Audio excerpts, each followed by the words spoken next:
जहांगीर तरीन नवाज शरीफ से मुलाकात के लिए लंदन जाएंगे। पीटीआई के साबिक रहनुमा जहांगीर तरीन ने यह फैसला किया है कि वो पाकिस्तान मुस्लिम लीग नवाज के कायद नवाज शरीफ से मुलाकात के लिए आइंदा चंद रोज में लंदन रवाना होंगे, जहां जहांगीर तरीन आइंदा आम इंतखाबात में मुस्लिम लीग से उनकी इंतखाबी हिकमत अमली पर मुशावरत और इंतखाबी इत्तेहाद पर बातचीत करेंगे। इसके अलावा जहांगीर तरीन की आज भी इस्लामाबाद में अहम शख्सियात से मुलाकातें मुतवक्किल हैं। इसी हवाले से पीटीआई छोड़ने वाली पंजाब की अहम शख्सियात से राब्ते भी हुए हैं, जबकि ग्रुप के दीगर मेंबरान से भी टेलीफोन राब्ते जारी हैं। वाज़ेह है कि जहांगीर तरीन की नई पार्टी की तश्कील के हवाले से पीटीआई के साबिक अरकान कौमी असेंबली और सेनेटर से राब्ते मुकम्मल हो चुके हैं और पीटीआई छोड़ने वाले 50 अरकान कौमी और सूबाई असेंबली ने जहांगीर तरीन को हिमायत का यकीन दिलाया है।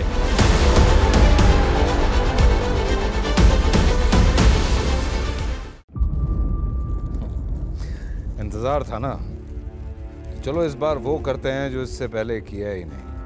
किस्मत की आंखों में आंखें डाल के जीतना होगा।